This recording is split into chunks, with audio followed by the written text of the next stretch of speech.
So how do we do it? Okay, I'm just going to take this briefly because I'm very sure a lot of people of you are already doing it. This is oxygen with nitrous oxide, low flow anesthesia. Well, you can use whatever pre-medication you have used, say opioid with a propofol and muscle relaxant. Now, initial phase is always with high flow. Remember, everything is right now in the machine and nothing is in the patient. So you have to give increased high flows initially for 10 to 15 minutes so that the denitrogenation of the circuit takes place. The lungs also get completely denitrogenated with the gas flow which you are intending to do. So you can keep about 1.4 liters of oxygen, 3 liters of nitrous, and your ISO-CO or inhalation anesthesia test fluid and dials are going to be like this, either 1.5, 2.5, 4. The moment you have given this time of 10 to 12 minutes where the whole lungs as well as the circuit is completely denitrogenized, the gas concentration is adequate, fresh gas flow is adequate, and your reservoir bag is full, that is the time you will initiate the low. There is no point initiating it too early because the concentration of inhalation anesthetic goes down, and too low again, you will be wasting the gases. So 10 to 12 minutes is generally what is required. You can always see the anesthetic gas concentration that has been achieved, and then you can go down onto the flows. So like I said, I've already shown initial high flows to say around 10 minutes. Now you reduce the flow to say 0.5 O2, 0.5 nitrous. Remember, as you are going down on the flows, the dial has to go up. So your ISO-CO test would increase from say 1.5 if you had kept to 2, CO will go 3, or test if you are using will go to 4.4 or 5. If you are using minimal flow, then your dial will go further higher because the flows are going to be about 500 ml, about 300 of oxygen, 200 of nitrous oxide. So this is how you have to conduct the entire case. At the end of the case, we will do withdrawal of anesthesia, shut down everything. You can close down the vaporizer, say 10 minutes before the end of the surgery. This particular procedure is known as posting. You can imagine a huge ship when it comes to the port. The captain switches off the machine of the boat or engine little time earlier. And with the momentum, the ship keeps on going near the coast, and when it comes very close to the coast, then it gets parked or docked inside. The same principle is here.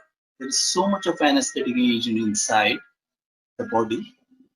Now you have stopped giving fresh ones, but you have not increased the flows. So everything is still in the body and is in the circuit. So this patient is slowly coming out. The moment you realize that case is over, washout will start, increase the flows, and the whole washout will take place, and the patient will recover, reverse the patient, take the patient to the recovery. But some of you would wonder, that means my solar lamp is going to get exhausted at a much faster. Yes, you are right. You are absolutely right. Now, what happens? There's also a study which has been done, and they have found out that when you do low flow anesthesia, the utilization time comes down by 25%. That means it gets exhausted at a much faster rate than the otherwise you would have done on higher flows. So how much is that? They have done the study. They have found out that it leads to 0.56 to 1.46 euro per anesthesia hour. So in Indian currency, it would be about 40 to 100 rupees per anesthesia hour. So in a 2 hours case, you will end up spending 80 to 200 rupees. I believe that is acceptable because you save so much of inhalation anesthetic agent that the costing will be much better this year. That's Microsoft free. That is a standard that's available in most of the hospitals where I work. And they have found out that it doesn't get desiccated. It doesn't react with any of these modern anesthesia agents like sevoflurane and desflurane. It's perfectly safe and it does not give rise to any harmful degradation process. Now let's see what is this compound A controversy. Because many times I have given this lecture somewhere else in some of the conferences, and I keep getting these questions repeatedly again and again about this compound A controversy. Now, mind you, this compound A, all of you, I'm very sure most of you have studied and are very much aware of it. It's a breakdown product of C. It's produced by its interaction with carbon dioxide epsilon, and it produces renal injury in the rat tubules and the laboratory conditions. Now, mind you, 1995 sevoflurane was released in America, and the US FDA had a recommendation. Let's get into a little bit of history of this. Now, it was suggested by one group of people that sevoflurane, that is why, should not be used in lower flows, but unless the case is, say, if it is going to last for 1 hour, you can go as low as 1 liter per minute fresh gas flows. And if it's going to be a longer case, then you have to use 2 liters per minute as the lowest. You cannot go below. That was the recommendation. Why? Because obviously it was found that sevoflurane was reacting to your soda lime when it was under low flows, and thereby giving rise to this compound A, and which was causing this renal toxicity. In rat, all this was happening in rats, not in humans. That's why rat tubules were studied, and it was found that this particular mechanism is renal cysteine conjugate beta-lyase pathway. But the problem with humans was humans have very, very less of this beta-lyase pathway, almost 10 to 30-fold less active. So we cannot get those sort of high levels which we are seeing in rats. So that's why humans were not showing any toxicity. And that was told to US FDA way back in 1996 by another group of people.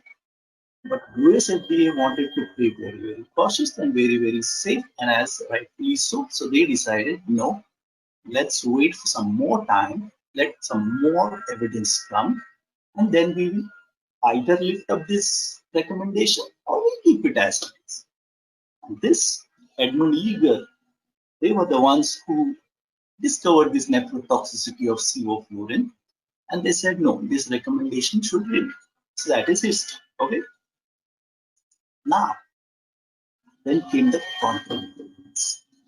Another group, even Kharash, and they said that no, we've tried for almost 8 hours long cases in human volunteers with higher McVeigh, and nothing wrong happened to our patient. Their urea, creatinine, 24 hours, proteins, secretion, everything, every investigation remained normal. So it's not a proper thing to have this recommendation. It's perfectly safe. And they also drew the attention of US FDA towards Europe and many other countries who were happily using sevoflurane with low flow anesthesia. So where do we stand? What is the decision? Now, one thing I forgot to tell you. Now, one group, the Edmund Eager, was developing desflurane for a competitor company.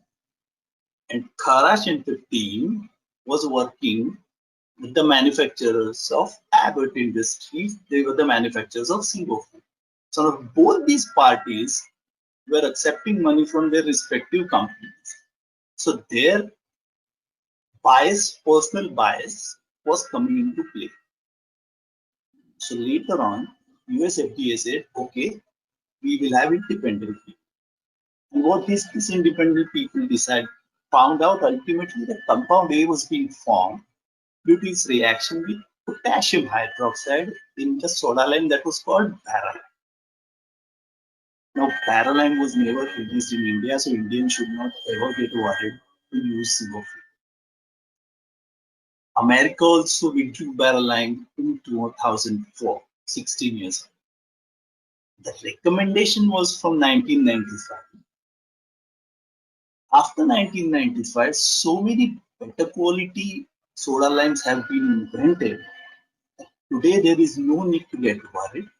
None of the soda limes today have potassium hydroxide in it, even in America.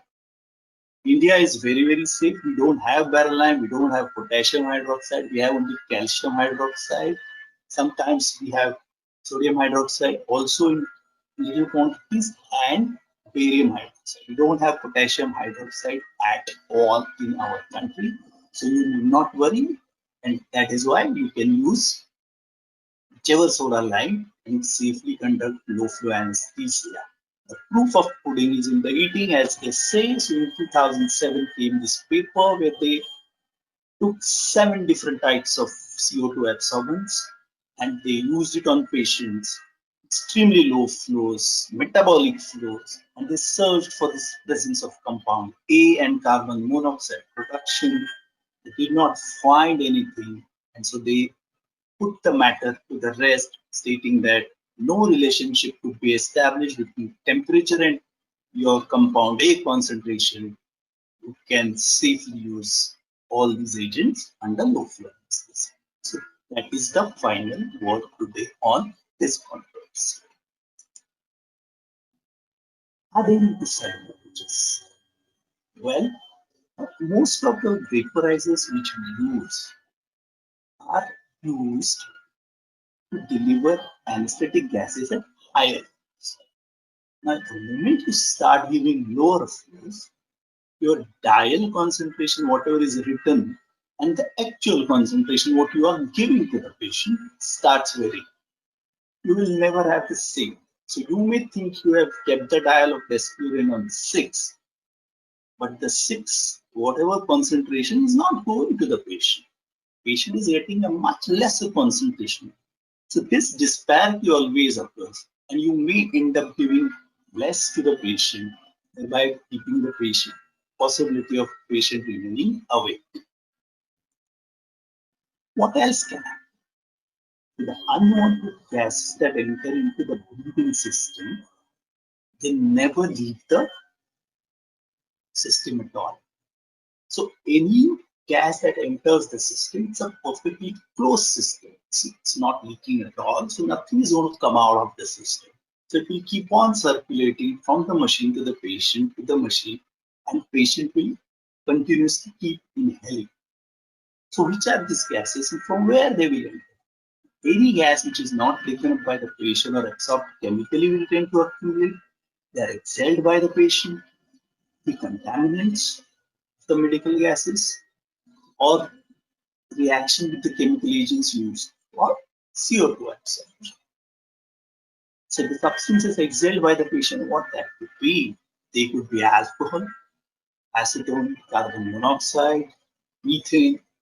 So it is always contraindicated. You should not do low flow anesthesia in intoxicated patients with alcohol or in, say, diabetic, uncompensated diabetic ketoacidosis kind of patient who's giving nice ketone bodies in his blood, or carbon monoxide intoxication, which happens in winter in European countries. You should not be doing these cases on low flow anesthesia. So now I'm coming almost to the end. So I would like to say that this is safe practice to low flow anesthesia and minimal flow anesthesia in most of the. Like I've already told you, it's a more physiological way of giving anesthesia. It gives humidified warm gases to the being delivered. It's economical, ecological, leads to less theater pollution, which is most important at this moment of this COVID virus thing that is happening all over the world. But I'll always keep telling you, if you are giving this anesthesia, please see to it that you have advanced anesthesia machines which monitor all this. Your infrastructure has to be up to date. You have to have these monitors, the